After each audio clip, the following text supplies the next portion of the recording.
कदीम रियासत लेरिया अपनी सरसब्ज वादियों, नीले झीलों और ऊंचे पहाड़ों के लिए मशहूर थी। वहां एक अनोखी शहजादी रहती थी जिसका नाम जारा था। जारा आम शहजादियों जैसी न थी। उसे सोने के जियोरात या महल के रक्स पसंद न थे, बल्कि उसे आसमान, तारे और कहकशाएं लुभाती थीं।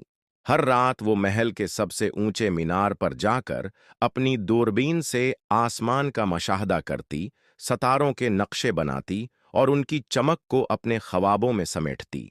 एक रात जब चांद सुनहरी रोशनी बखेर रहा था और आसमान पर सितारे झलमला रहे थे, जारा ने कुछ अजीब देखा। एक सब्ज रोशनी आसमान को चीरती हुई नीचे जमीन की तरफ आ रही थी। ये कोई आम शहाब साकिब न थी, बल्कि ये जंगल की समत जाकर उतर गई। जारा की आंखें हैरत से फैल गईं। क्या ये कोई गरा हुआ सितारा था? वो बड़बड़ाई। अगली सुबह महल में सब दरबारी मशगूल थे।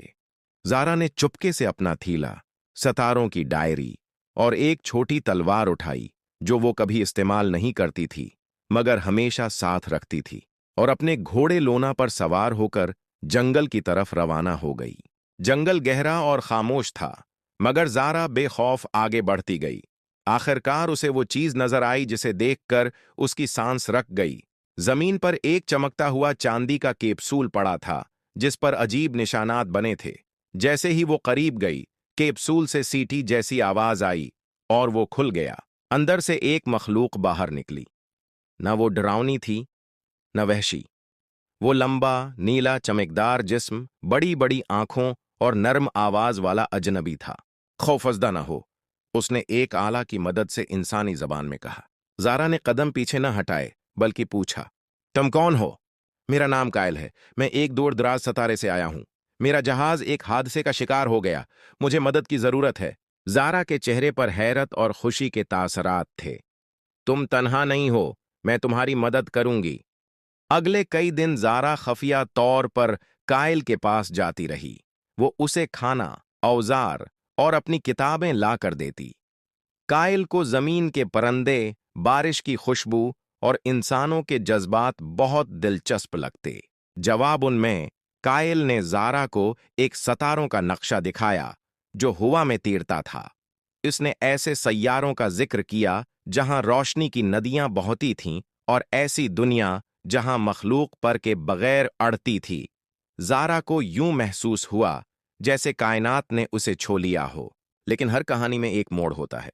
एक दिन जब जारा वापस महल आई, उसने मुहाफिजों को बातें करते सुना। हमें जंगल में कोई चमकदार धात मिली है। बादशाह ने हुक्म दिया है कि उसे तबाह कर दो। जारा का दिल कांप गया। अगर वो कायल के जहाज तक पहुंच गए तो वो उसे खतरा समझकर नुकसान पहुंचाएंगे। वो भागती हुई वापस गई और कायल को खबरदार किया, तुम्हें छपना होगा, वो आ रहे हैं। कायल ने सर हिलाया। मेरा जहाज अभी मुकम्मल दरस्त नहीं, मगर मैं कहीं छिप सकता हूं। जारा और कायल ने मिलकर जहाज को मजीद गहरे जंगल में ले जाकर छिपा दिया।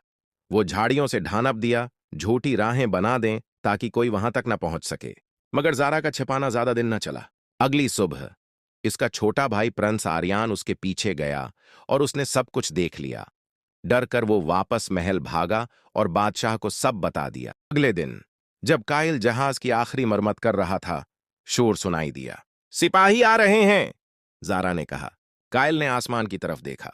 अगर मैं रखा तो वो मुझसे डरेंगे, अगर मैं लड़ा तो दुश्मन बन जाऊंगा। मुझे अब जाना होगा, चाहे सफर कठिन हो। जारा की आंखों में आंसू आ गए।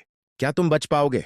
कायल ने उसका हाथ थामा और एक चमकता हुआ पत्थर उसकी हथेली में रखा। ये एक राबिते का आला है। जब तुम्हारी दुनिया तैयार होगी हम दोबारा बात करेंगे। सिपाही करीब आ रहे थे। कायल ने जहाज में बैठकर एक हल्की रोशनी के साथ आसमान की तरफ परवाज की, चांद की तरह चमकता और तारों में गुम होता गया।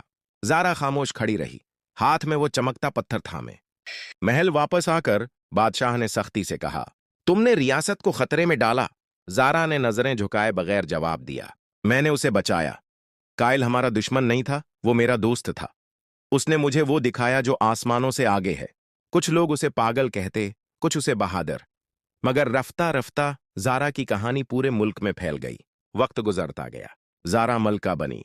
उसने तालीम और साइंस को फरोग दिया। एक अजीम फल्कियात घर तामीर किया और अपनी दास्तान सिर्फ दिल के करीब लोगों को सुनाई। हर रात वो मीनार पर जाकर आसमान को देखती और इस पत्थर से सरगोशी करती। फिर एक रात बरसों बाद आसमान से नीली रोशनी उतरी। सितारों से आवाज आई, ज़ारा अफ्लेरिया, हम तुम्हें याद रखते हैं। Please like, share and subscribe my channel.